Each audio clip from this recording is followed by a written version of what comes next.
Well, this is John Visconti narrating today's video. Well, spring is in the air. Spring is almost upon us. It's the 18th of March, 2023. So I thought I would do a flower deck. And for that, I have Botanical Inspirations by Lynn Araujo. And Lynn has put together a deck that was illustrated by a man named Pierre Joseph Redoute. And he was a European. He did this work in France, I believe, of the Royal Gardens. And it's a really colorful deck. Comes in a very nice, sturdy box. It has a great lid here that pulls open. And the first thing you'll see is a foldable card that has the list in alphabetical order of all the flowers in here, and also keywords, like, for example, bellflower is gratitude. So flowers over time were assigned keywords, and you could gift somebody a flower, and that would they would know what that particular flower represented. Like dahlia is dignity. So very interesting. Also, what this is good for, if your cards get out of order, like mine did, you can put them back into order really quick with using this, and it's all alphabetical, so it's really good, alphabetical. Okay, now our first thing we pull out after the card is the guidebook. It's a very nice guidebook. Unfortunately, it's in black and white. And I know that creators do that to keep the cost down, but for this deck, I wish it would have been in color. But you can open it up to the flower like lilac, and symbolism is first emotions of love. So there are your keywords. And then it has an inspirational message for each flower, and it has a description of the flower. So very well done. It's like 100 pages long. So very nice guidebook. I'll set that over here, and we'll pull out the cards, and it has a nice ribbon inside, so you can pull out your cards and whatever. I'll put that over here. I'm going to put my little sidekick over here, and then I have a second sidekick, and I'm going to put him over here. So there we go. And to top it off, I have a little gift from the garden, which I'll set in between. So there we go. I have to do that after I open up the video, because otherwise it blends into the background. So that's why I did that way. Now the cardstock is very good.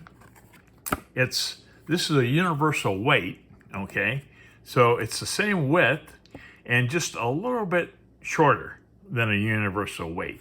So pretty close, pretty good size.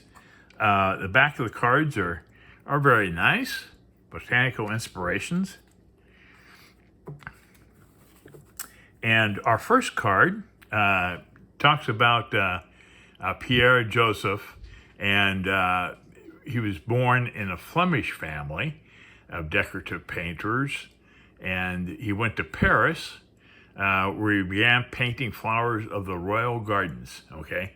Now, he was very popular with a lot of people in particularly the 1790s, and a lot of people bought his artwork of the flowers, and it's very well done. Now, Lynn has compiled this deck using his illustrations, and she's done a very good job, as you'll see. The biggest challenge of this deck is pronouncing some of the words.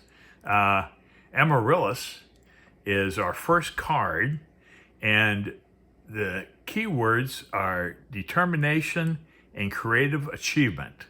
So back in the day, you could send a particular flower to someone, and they would know what the message behind that flower was, because they were assigned words. Like a nominee is anticipation. And here's an easy one, apple blossoms. Okay, and that keywords are choices, knowledge, and illumination. So, like I said before, like if you send a specific flower in, there would be, at the time when this is more common, they would know what the flower represents. Asters, elegance and patience. And next we have bellflower. That's gratitude. Flowers are one of the beautiful things on the physical world, planet Earth. I studied near-death experiences, and I discovered that a lot of experiences were involved flowers, and they just colors beyond what we have on Earth, just shimmering, vibrating, glorious colors, and even emitting music or singing. These flowers, they're alive, and it's just quite something to behold, and it's something that awaits us, so that's very cool. Camellia is the next card. Destiny is attached to camellia. Clematis is intelligence and mental reality. Coriospis is always joyful. Crocus is cheerfulness. Daffodil means rebirth and new beginnings. So how about that? That's really cool. Rebirth and new beginnings. Sounds like a Fool card. Next we have Dahlia. Dahlia is dignity. False indigo. Immersion and intuition. Forget-me-nots. Eternal memories. Garden heliotrope. Devotion and dreams fulfilled. That's pretty cool. We have Gerbera daisy. Purity and cheerfulness and innocence. Okay. Sounds like a Fool definition also. Okay, then we have Gladiola is strength of character and moral integrity. Next we have Gloxinia, which is love at first sight and proud spirit. We have Hibiscus is beauty and happiness. Two good attributes. We have Honeysuckle, which is domestic happiness and devoted affection. Hyacinth, playfulness. Hydrangea is thankfulness for understanding.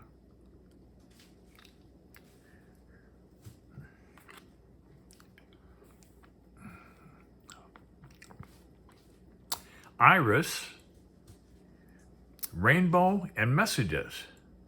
Interesting.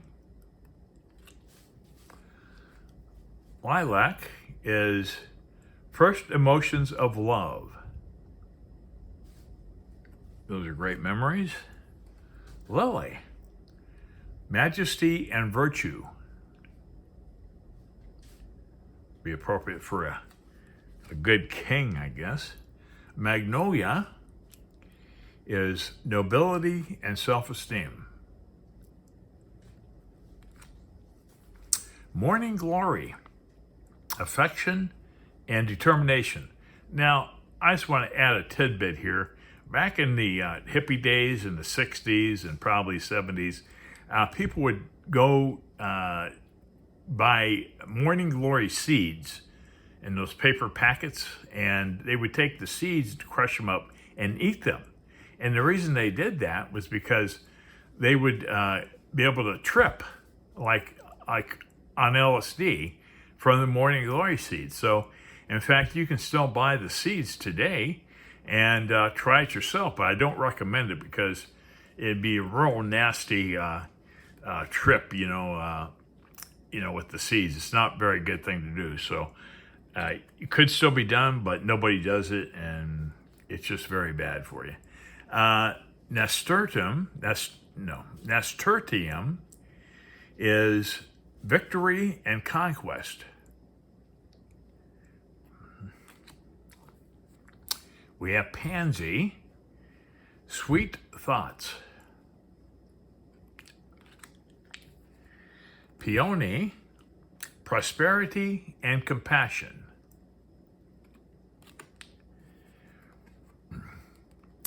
Phlox, unanimity and harmony.